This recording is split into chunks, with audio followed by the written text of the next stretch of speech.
let's get to know our new project because my ultimate goal is for you to really understand how things work.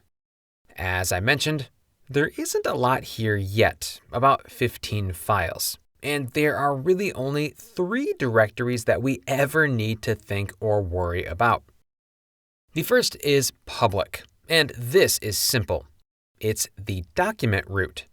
In other words, if you need a file to be publicly accessible, like an image file or a CSS file, it needs to live inside public.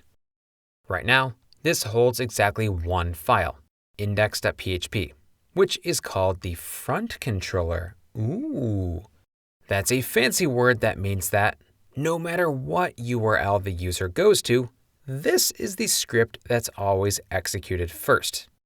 Its job is to boot up Symfony and run our app. And now that we've looked at it, we'll probably never need to think about or open it ever again. And really, other than putting CSS or image files into public, this is not a directory you will deal with on a day-to-day basis, which means I kinda lied. There are really only 2 directories that we need to think about: config and source. The config directory holds kittens. Oh, I wish. Nah, it holds config files. And source holds 100% of your PHP classes. We will spend 95% of our time inside the source directory. Okay, so where is Symfony? Our project started with a composer.json file. This lists all of the third-party libraries that our app needs.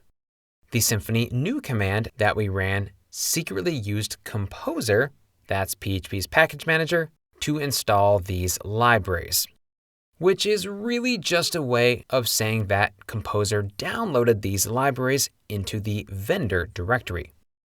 Symfony itself is actually a collection of a bunch of small libraries that each solve a specific problem.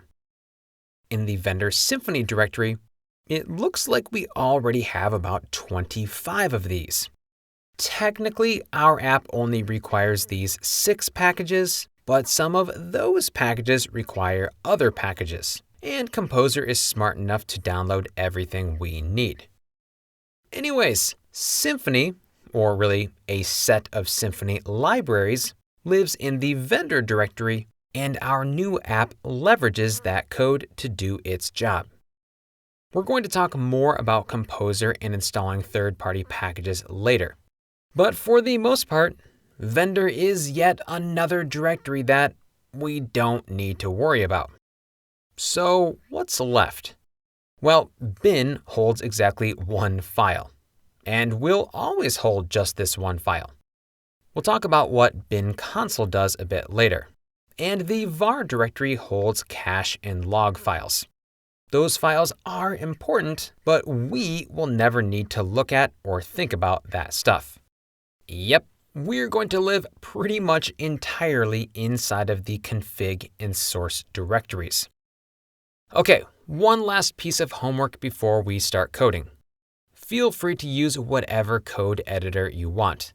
PHP Storm, VS Code, Code Carrier Pigeon, whatever. But I highly recommend PHP Storm. It makes developing with Symfony a dream. And they're not even paying me to say that. Though if they do want to start paying me, I accept payment in stroopwafels.